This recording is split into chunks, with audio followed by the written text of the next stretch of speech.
आपने अपने dream home के लिए लोन लिया, लेकिन बिल्डर ने टाइम पर फ्लैट नहीं दिया।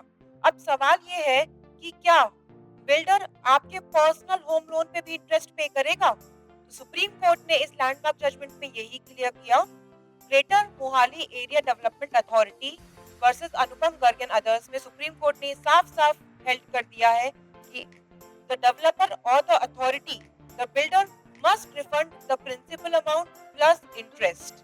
लेकिन पर्सनल होम लोन पे इंटरेस्ट देने के लिए वो बाउंड नहीं है। उसके लिए क्लियर बाउंड्री सेट कर दी है सुप्रीम कोर्ट ने। सुप्रीम कोर्ट ने इन कुछ प्रेसिडेंट्स को देखते हुए कुछ प्रिंसिपल्स इवॉल्व किए हैं। पहला प्रिंसिपल है रिफंड विद इंटरेस्ट। अगर पोजेशन देने में डिले हो जाता है तो आप अमाउंट रिफंड करना होगा प्लस इंटरेस्ट। अगर बायर ने डिले जो है एक्सेप्ट कर लिया है, डिले ऑफ डिलीवरी एक्सेप्ट कर ली है, देन उस सिचुएशन में ना ही ब्रीच होता है और ना ही आप कोई डैमेजेस मांग सकते हो बिल्डर से।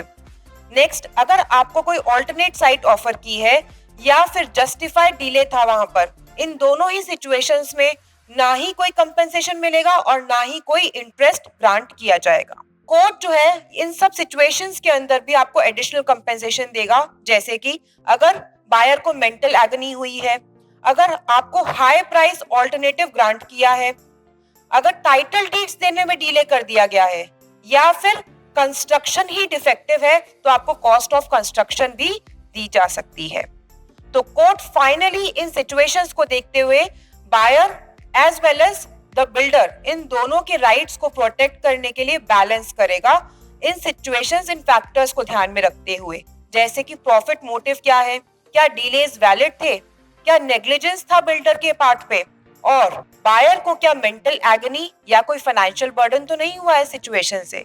इन्हीं सब चीजों को देखते हुए सुप्रीम कोर्ट ने इस लैंडमार्क जजमेंट में साफ क्लियर बाउंड्रीज ले डाउन कर दी है for the home buyers loan interest के लिए बिल्डर या डेवलपर जो है वो बिल्कुल भी लायबल। ऐसे ही लीगल अपडेट्स के लिए चैनल को सब्सक्राइब करिए और इस वीडियो को लाइक और अपने दोस्तों में शेयर करना ना भूलिएगा।